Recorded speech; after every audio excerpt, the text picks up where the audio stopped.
Hey, welcome back to Video Game Tester 101. My name is Lawrence. I'm a guy who's been in the video game industry for a little bit as a tester, QA. And so I want to share with you an experience that I had where doing the right thing can still get you in trouble. And so if you're looking to get into this industry, I'm hoping to provide some insight of how to adapt and what to do in these different times of troubles. So I didn't necessarily get in trouble to the point I would get fired, but I got trouble enough to where it went up to, it had to be, let's see, it went through the course of all the developers, and then I had to get it speaking to. I had to be pulled aside and say, hey, you can't do this. So this is a story that happened when I was working on ATV Off-Road Fury. I believe it's 4 at SCEA. I don't remember when that is. Most of these games I don't even remember. It's just so long ago. But I was asked to. They were having. They were about to launch, and they had a massive team of QA, and they had the QA team was so massive. It was like a 12-hour shift for the first set of QA, and then a 12-hour shift for the second shift. So I think it was something like, it could have been like 9 to 9, right? So like the first set would work from 9 a.m. to 9 p.m., and then the new QA would come in and work from 9 p.m. to 9 a.m. Yeah, like they would be overnight. So they were really going nuts.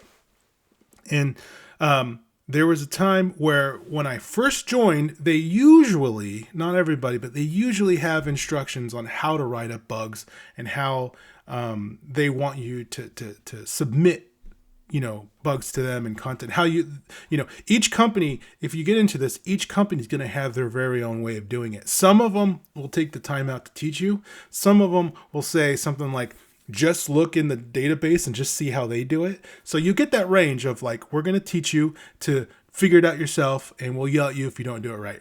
So for Sony, it was like a little bit in the middle to where they'll give you something to read over, to go over, and and go from there. So I know many of you don't know how to write up bugs.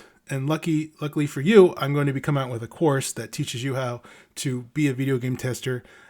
But that's not. I have a free course that you can go check out now, but that's just the introduction. But I'm going to be coming out with another one that actually teaches you all the all the tricks of the trade and stuff to do really well to get your foot in the door. But for bug writing, they want things written a certain way. Right. And depending on where it's going to be different, but sometimes you want like a priority and a status, and they want you to rank it, the priority to, they want the frequency. Some places don't want the frequency. There's all sorts of ways. Anyway, you don't know what I'm talking about, so that's fine. But so in the gaming world, depending upon the team you're on and the company that you're with, a high priority, right, or high risk or high something is something that's like game breaking. Like if you press this button or if you go through this door, the game crashes, right? The game crashes, that's like the highest priority. It's the absolute highest priority. So there's other ones right below, like a normal bug is like you open the door, the game doesn't crash, but you can't progress, right? Like that's pretty serious. And then something like if you walk through the door, you hear a weird beeping sound or something where it's like, okay, we'll look into it later. So what happens is I knew for this team, reading their documentation, they said at any point in time, if there's anything that happens to where the game crashes or halts, that's like the highest absolute priority. That's the highest because it's, a crash is the highest.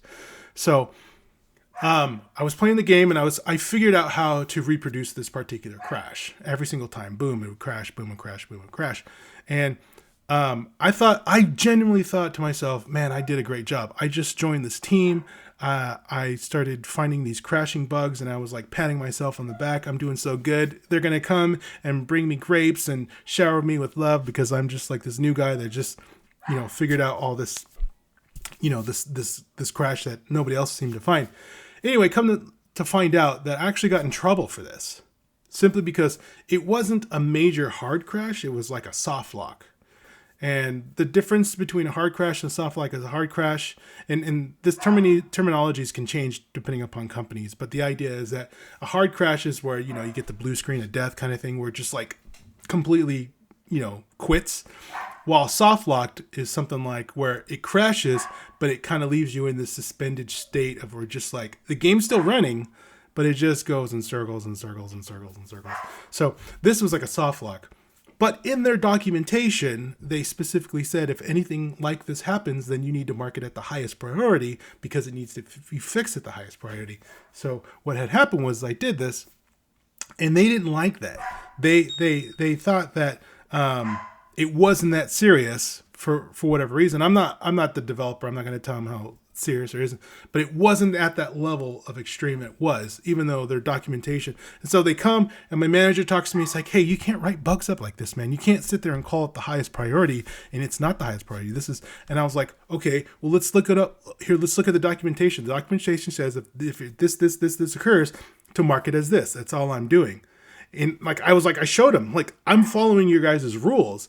And they're like, no, you can't do that. Don't do that. That I know the documentation says this, but let's go ahead and go with the flow and let's do it this. So I was like, okay.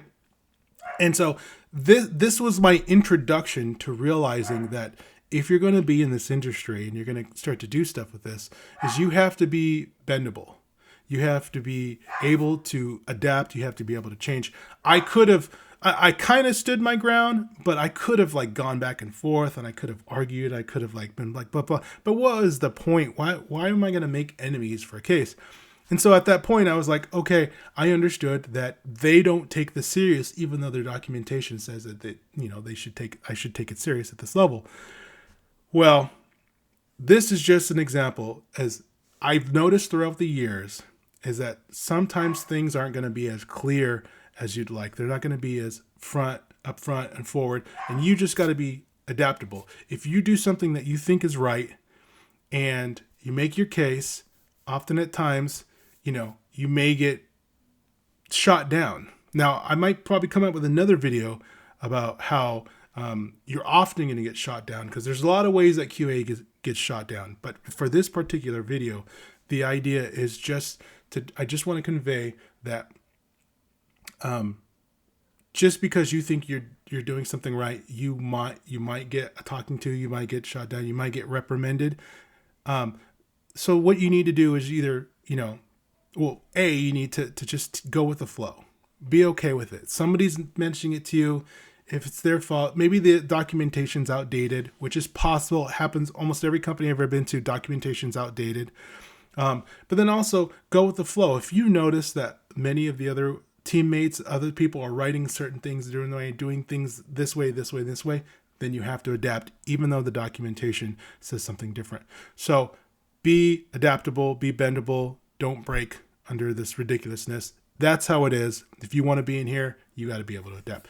So if this video has been proven to be useful to you, if it's been interesting or anything, I suggest that you hit the like button and subscribe, because I'll have a lot of these going forward, and hopefully they can be useful to you. If you're curious about the video game testing QA industry, or curious about getting into it, hopefully I can be of some use to you. I also have a mailing list down below. Check out all the goodies I have there down in the descriptions, and I will see you in the next one.